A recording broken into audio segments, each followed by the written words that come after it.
What's up, guys? Welcome back to Wrestle Fury, and welcome back to the Juicy Bits. I am Faith Chase, and we're getting ready to dive into another awesome episode of Smackdown. If you did not watch it, well, you don't really need to, because I'm giving you all the juicy bits right here and now. This is the second episode of the Juicy Bits. If you missed the first episode, go check out the previous vids. And make sure you give it a subscribe and a thumbs up. Helps out a lot. With that being said, let's dive into the fun here. So SmackDown started out with a fatal 5-way, and it had Woods, it had Cross, it had Sheamus, it had LA Knight, and it had McIntyre. And it was a really, really cool way to start out SmackDown. Lots of excitement. Everyone hitting their spots, their moves. It was really good.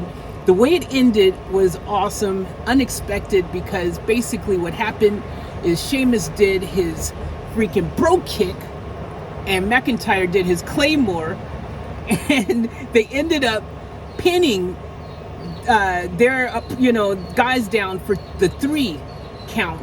So 1, 2, 3 at the same time, they win.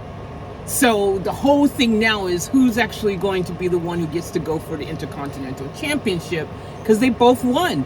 Both refs gave them the 3 at the same time. It was really cool, and it's like kind of one of those situations where you thought it's going to end up being a triple threat match. Maybe that's how they're going to go and do this. Okay, now it's going to be a triple threat, which would be totally cool at WrestleMania, triple threat for the Intercontinental Championship. But later it was revealed by Adam Pearce when he was talking to Gunther that it would be decided next week in a match. So next week we will find out, because Sheamus and Drew will go one-on-one, and whoever wins that will be heading to WrestleMania for their shot to get the IC title. Oh, it's going to be good. Either one of those guys I'm happy with for that match. I think it's going to be really big. I wonder though who's going to win. Maybe I'll do a prediction video because for WrestleMania. I think I'll do that. Keep it lock and loaded though, because I think that'll be fun. Once we get closer to WrestleMania, we'll do that. But for now, let's talk more about this SmackDown, because next you find out that Rey Mysterio is getting inducted into the Hall of Fame. He's the actual first 2023 inductee that they've announced, which is pretty cool. Rey Mysterio definitely worthy of that accolade. He is one of the greatest luchadors. He has just absolutely been a mainstay in WWE, always a crowd favorite, and he always puts in that work. Even now, he still goes hard. He can definitely freaking bring it with the best of them. So this is really exciting to see. Kind of also fuels the theory that he is going to be retiring soon. That is a rumor that kind of is not mainly based in the land of make-believe. It's also through Rey's own words that he's said as much, that he will probably be retiring soon. And this was a good little cool treat. I think everyone's really excited to see Rey get that love. A lot of times, when you get put into these Hall of Fame type situations and stuff, a lot of times it's after the fact, when the wrestlers aren't still wrestling. They've already been long gone, and I think it's cooler when they're still there to get that love in the moment from the WWE Universe. I like it this way, when you can get that type of situation. Not always possible, obviously. People move on, and later afterwards they're deemed to be worthy, but this was really cool. I really enjoyed that. Dominique came out, of course, though, and had to ruin the party.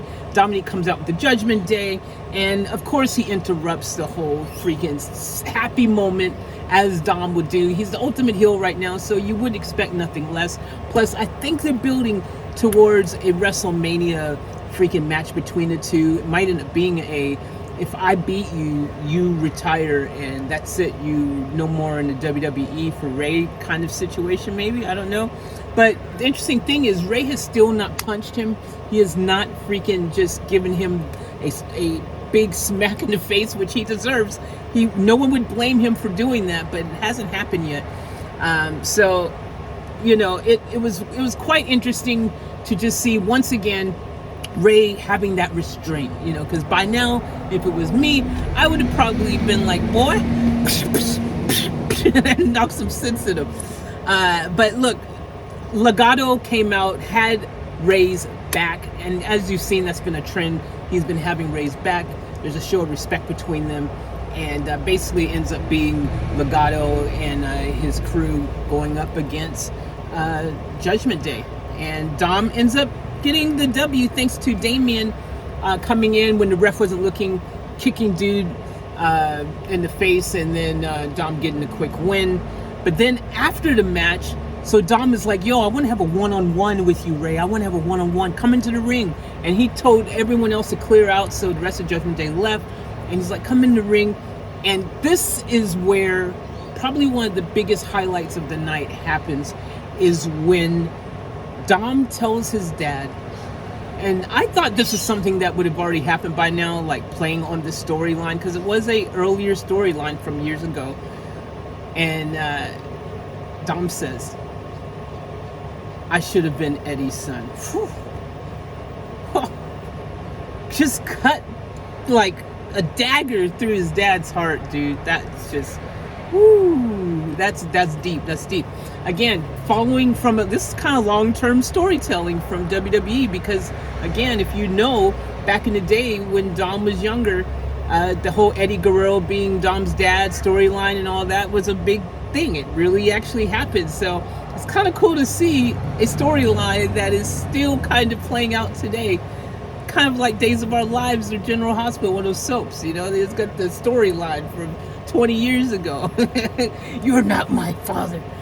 20 years ago, you weren't my father then, and you shouldn't be now, or something, you know. It's great. Loved it. So Dom went to then attack Rey, and Rey pulls the ropes. Dom goes out the ring, and basically that's kind of how that segment ended. But great segment. The next thing that happened was Shotzi. Again, these are just the juicy bits, but this so far is kind of in order of everything that's kind of happened that I thought was noteworthy. Shotzi and Charlotte. This was, again, Charlotte coming out victorious, but what made it noteworthy to me was the fact that afterwards, Rhea was there outside the ring, came out into the ring, and said to Charlotte, I'm glad I chose you. This is exactly why you were my choice. Basically saying, because you ain't got nothing on me. I got you. That's basically what she was saying. That was what she was referring to. But then Charlotte cut an awesome promo, man. Charlotte actually really said one of the coolest lines I think I've ever heard Charlotte say, and she goes, yeah, you're Rhea Ripley because you rip through everybody, but you ain't gonna rip through me.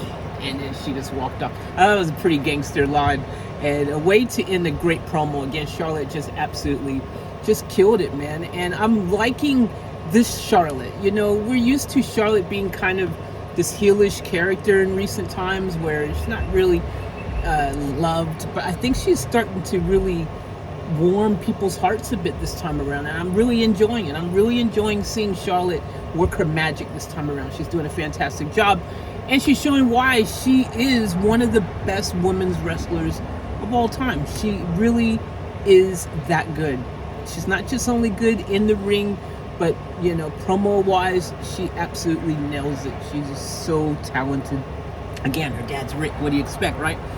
Moving on, though, another thing that I thought was awesome, again, and probably the main thing that everyone was waiting for tonight, was Jey letting everyone know why he decided to betray Sammy, why he decided to go back to the bloodline, and it boiled down to simply it being family. He's like, I have no choice. I don't have a choice in the matter. I was born into this. This is what I have to do. And he asked the audience a question. It's a very important question that I think we all would answer the same way realistically, you know, in real life terms, not in kayfabe world, but in real life.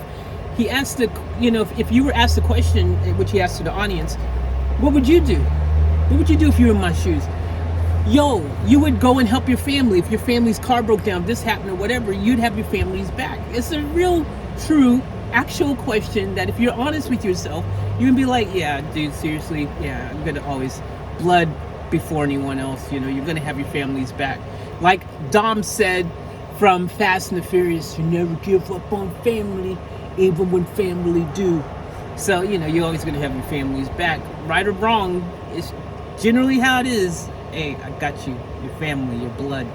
Especially when you're talking about a twin, you know. I mean, that's his twin. So, yeah, what you going to do? You can't really betray your twin. But that's basically how that played out. That was his answer. He kind of already had said that last week anyways. He was like, yeah, family, blood, you know. It's kind of a given, right? It makes sense. Great story, by the way, because we've gotten to see that real emotion in this as well, where he's like, you know, I didn't have a choice. You know, he was getting upset because it was like he didn't want to do it. He even said so. He's like, I didn't want to do it. I didn't want to betray Sammy, but bro, I've got no choice. It's my family. You know what I'm saying? So I like it. Good props. Good storyline. Good progression. And it's a good reason why to, you know, justify his actions. I mean, anyone would have did the same thing. So we move on past that, and then the Usos are in the ring, and then they're like, now that we've gotten this whole Sammy problem solved, let's get this Cody problem solved. And they're like, Cody, what's your problem anyways? Cody's music hits, and that was unexpected. I don't even think they announced Cody coming today. So Cody's music hits, Cody comes out, Cody's like there, you know. And Cody ain't scared. Cody ain't backing down. And the Usos are like, yo, look, if you keep moving up towards this ring, you ain't gonna make it to WrestleMania. Of course, Cody was like, man, I ain't scared of you. Started taking his jacket off. And then just when he does that, Sammy comes and sneaks through the back of the ring. Sammy comes and just starts freaking wailing. Cody comes down. All hell breaks loose. They're up in the audience. They're fighting. They end up back in the ring. And at the end of the day, it ended up being Cody and Sammy standing tall in the ring. Basically, that was how SmackDown went. That was the high points. There's a couple other things here and there that happened. The only thing I didn't really talk about probably is the Braun Strowman and Ricochet versus the Viking Raiders match. You know, Viking Raiders won. There was one cool part of that match. I will say I liked it when Braun took Ricochet and threw him out the ring on top of freaking the Viking landing on top of the Viking Raiders, which I thought was pretty cool. But yeah, you know, it was a good episode of SmackDown. You know, it wasn't like, I guess I guess there was a couple things missing.